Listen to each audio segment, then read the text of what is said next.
And we have a question here from Wolf. So IWM is gaining for the last few days. My understanding is that basically small caps can earn the most from the cuts. Sure. That's a fair point, right? Institutions are always positioning where, most of the alpha can be allocated. Might be small caps because they have to. Nothing has to, but we just name it like that as for now. They have to catch up. And I don't know if you people have this in mind. It was around beginning of August, I guess. We had volatility out to US dollar, Japanese yen. And if you are working on a hedge fund, you have positionings in Max 7 because tech is a runner and everyone is long over there. You still have to put hedge in your name where you're working, hedge fund, and you need a counter position to your longs in techs. It's a usual play that you are long XLK or Max 7s and that you are short IWM, right? Weighted to each other, better volatility, blah, blah, of course. And this stuff had to be unwinded back in the days. And that also causes massive performance in IWM.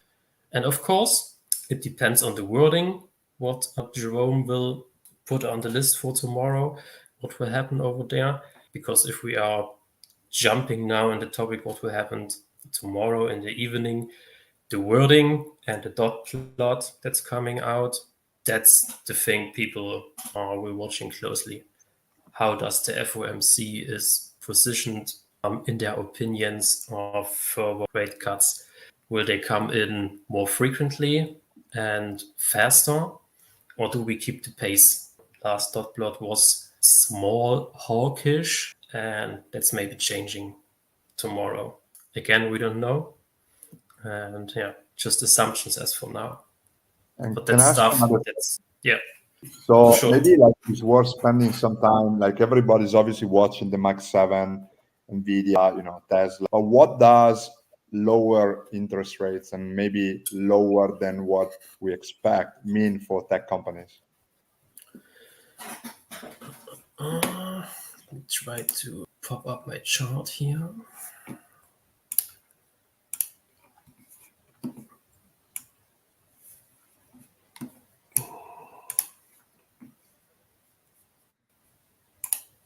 So does not work. So anyway, we can do it as well. Just want to talk about it. Every company needs funding, right? And you have to pay for it.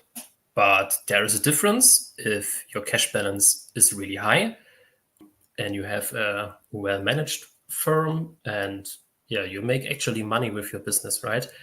So big techs are kind of fit in there.